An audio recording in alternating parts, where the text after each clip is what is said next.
Laisse tomber un verre. Il se brise. Maintenant attends. Les morceaux ne vont pas se remonter. Jamais. Tu le sais déjà. Je le sais. Tout le monde le sait. Mais voici ce que personne ne dit clairement.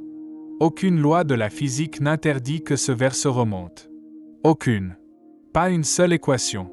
Pas une seule règle fondamentale.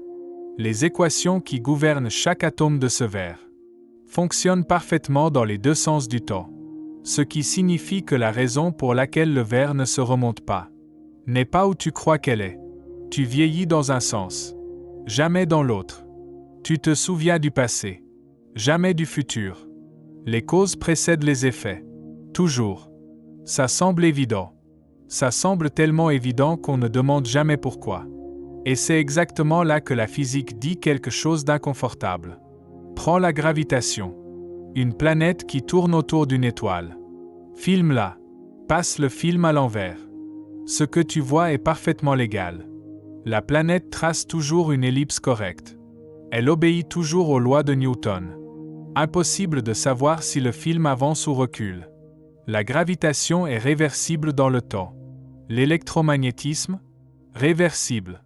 Les forces nucléaires, réversibles. Toutes les lois fondamentales que nous connaissons. Chaque équation, chaque interaction, fonctionne identiquement dans les deux directions du temps. Si tu inversais soudainement la vitesse de chaque atome dans l'univers, l'histoire entière se déroulerait à l'envers. Le verre brisé se remonterait. Tu rajeunirais. La fumée rentrerait dans la cigarette. Les vagues reviendraient de la plage. Les lois le permettent. Tout ça est légal selon la physique fondamentale. Alors pourquoi ça n'arrive jamais? Pourquoi le monde est-il irréversible? Si les lois sont réversibles? Voilà la question que Feynman considérait comme la plus profonde de toute la physique. Pas parce qu'elle est difficile à poser. Parce qu'elle est difficile à accepter une fois qu'on a la réponse. La réponse ne vient pas des lois. Elle vient d'autre chose. Et quand tu la comprends, tu ne regardes plus le temps de la même façon. Regardons des atomes. Prends de l'encre bleue dans la moitié d'un réservoir. De l'eau claire dans l'autre. Retire la séparation. L'encre se mélange. En quelques minutes, tout est uniformément bleu. Maintenant attends. Ça ne se sépare pas tout seul. Mais si tu regardes deux atomes individuels qui se heurtent, dans ce mélange, leurs trajectoires sont parfaitement réversibles. Chaque collision fonctionne dans les deux sens. Alors pourquoi le mélange ne se défait-il pas? La réponse n'est pas une loi. C'est un nombre. Compte le nombre de façons dont les atomes peuvent être séparés. Bleu d'un côté, blanc de l'autre. C'est un nombre. Maintenant compte le nombre de façons dont ils peuvent être mélangés. Ce nombre est astronomiquement plus grand. Des milliards de fois plus grand. Donc si les atomes bougent aléatoirement, et ils le font en permanence, ils vont naturellement vers l'un des états les plus probables. L'état mélangé. L'état uniforme. L'état où la différence a disparu. Il est possible, en principe, qu'ils se séparent spontanément. Mais la probabilité est si petite qu'elle ne se produira jamais dans la durée de vie de l'univers. Ce n'est pas interdit. C'est juste désespérément improbable. Comme si tu lançais 1 milliard de dés en même temps. Et qu'ils tombaient tous sur 6. Pas impossible. Juste tellement improbable que ça ne se produira jamais. Et maintenant, voici l'analogie que Feynman adorait utiliser. Pour rendre ça concret, imagine une roue dentée avec un cliquet. Comme dans une montre mécanique. Le cliquet bloque la roue dans un sens. Elle ne peut tourner que dans l'autre. Maintenant connecte des palettes à cette roue. Et plonge-la dans un gaz. Les molécules bombardent les palettes en permanence. Dans un sens, dans l'autre, aléatoirement. Quand elles poussent dans le mauvais sens, le cliquet bloque. Quand elles poussent dans le bon sens, clique. La roue avance. Donc la roue devrait tourner perpétuellement. Mouvement perpétuel gratuit, alimenté par l'agitation des molécules. Trop beau. Et en effet, ça ne fonctionne pas. Le cliquet lui-même est fait d'atomes. Il vibre. Il s'échauffe. Et quand il est assez chaud, il commence à sauter tout seul. Parfois au mauvais moment. Et la roue part en arrière. Résultat, Si tout est à la même température, la roue ne va nulle part. Elle avance autant qu'elle recule. Ce n'est que lorsqu'un côté est plus chaud que l'autre, quand il y a un déséquilibre, que la roue tourne vraiment dans un sens. L'irréversibilité n'exige pas une loi. Elle exige un déséquilibre. Feynman aimait illustrer ça avec une image simple. Tu vas à la plage. Une tempête arrive. Tu cours te sécher dans les vestiaires. La première serviette est humide mais plus sèche que toi. Elle marche. La deuxième est très mouillée. Elle aide à peine. La troisième, aussi mouillée que toi. Impossible de se sécher davantage. Pas parce que l'humidité a disparu, mais parce qu'il n'y a plus de différence à exploiter. C'est exactement ça, l'entropie. L'énergie ne disparaît pas. Elle s'équilibre. Et une fois équilibrée, elle devient inutilisable. Ce que nous appelons irréversibilité.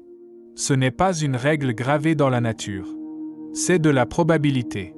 L'entropie, ce mot que les physiciens utilisent pour mesurer le désordre, augmente toujours. Non pas parce que les lois l'exigent, mais parce qu'il y a toujours beaucoup plus d'états désordonnés que d'états ordonnés. Mais attendons, parce que là, quelque chose ne va pas. Si tout est statistique, si les lois sont réversibles, si le désordre gagne simplement parce qu'il y a plus d'états désordonnés, alors le problème se déplace. Et c'est Feynman qui le formulait le plus clairement. Le vrai problème n'est pas pourquoi le désordre augmente vers le futur. Le vrai problème, c'est pourquoi l'univers était si ordonné dans le passé. Réfléchis. Si l'univers avait été dans un état de haute entropie depuis toujours, complètement désordonné, bien mélangé, il n'y aurait aucune direction préférentielle. Les choses évolueraient aléatoirement dans les deux sens. Il n'y aurait pas de flèche du temps, ce qui donne au temps une direction. Ce n'est pas une loi qui interdit le retour en arrière. C'est le fait que l'univers a commencé dans un état de basse entropie, hautement ordonné. Et depuis ce moment, il se dégrade, comme de l'encre qui se mélange à l'eau, pour toujours. Et cette idée change tout ce que tu croyais comprendre. Sur la mémoire, le vieillissement, la causalité. Pourquoi tu te souviens du passé et pas du futur? Parce qu'enregistrer un souvenir dans ton cerveau laisse une trace. Et cette trace n'a de sens que parce qu'elle pointe vers un passé plus ordonné. Ta mémoire n'existe pas parce que le temps coule. Elle existe parce que l'entropie augmente. Parce que l'univers s'est épuisé depuis hier jusqu'à aujourd'hui. Pas parce qu'il y a une règle qui dit que le passé vient avant le futur. Parce que le passé était plus ordonné. Ton vieillissement, c'est l'entropie. Tes regrets, c'est l'entropie. Le fait que tu peux affecter le futur mais pas le passé, c'est l'entropie. Tout ça vient d'une seule chose. L'univers était ordonné il y a très longtemps. Et depuis, tout se défait. Et ça, c'est une distinction que presque personne ne comprend vraiment. Mais voilà où ça devient encore plus perturbant. Si la flèche du temps vient de l'ordre initial de l'univers, d'où vient cet ordre? Ce n'est pas une question sur les lois. Les lois te disent comment un système évolue depuis un état donné. Elles ne te disent pas dans quel état il a commencé. C'est comme les règles du jeu d'échecs. Elles te disent comment les pièces bougent. Elles ne te disent pas pourquoi la partie a commencé. Dans cette configuration-là, et pas une autre. L'univers a des règles, les lois de la physique. Mais il a aussi une histoire, les conditions initiales. Et la flèche du temps vient entièrement de cette histoire. Pas des règles. Feynman insistait là-dessus avec une clarté qui tranchait. Il disait qu'on commet une erreur fondamentale. Quand on cherche l'irréversibilité du temps dans les équations, on ne la trouvera pas là. Les équations sont symétriques. L'irréversibilité est dans le point de départ. Et ça veut dire quelque chose de précis. Si tu veux vraiment comprendre pourquoi le temps a une direction, tu ne peux pas rester dans la physique pure. Tu dois entrer dans la cosmologie, dans la question de l'origine de l'univers, dans ce qui existait avant, dans ce qui a déclenché tout ça. Pourquoi le Big Bang a-t-il produit un état de si basse entropie? Pourquoi l'univers a-t-il commencé ordonné, au lieu de commencer dans le chaos? Nous ne savons pas.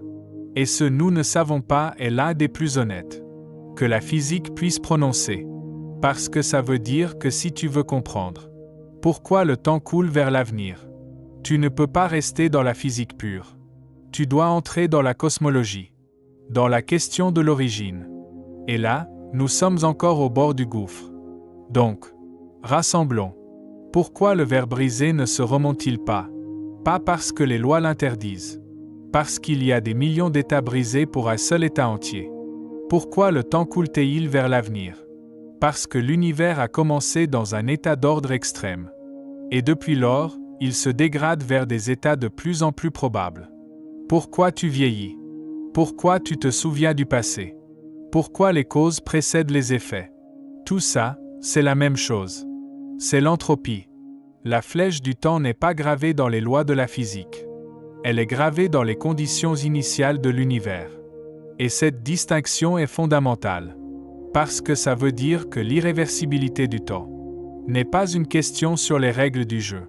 C'est une question sur l'histoire, sur l'origine, sur ce qui s'est passé il y a 13,8 milliards d'années, pour que l'univers commence dans cet état d'ordre extrême.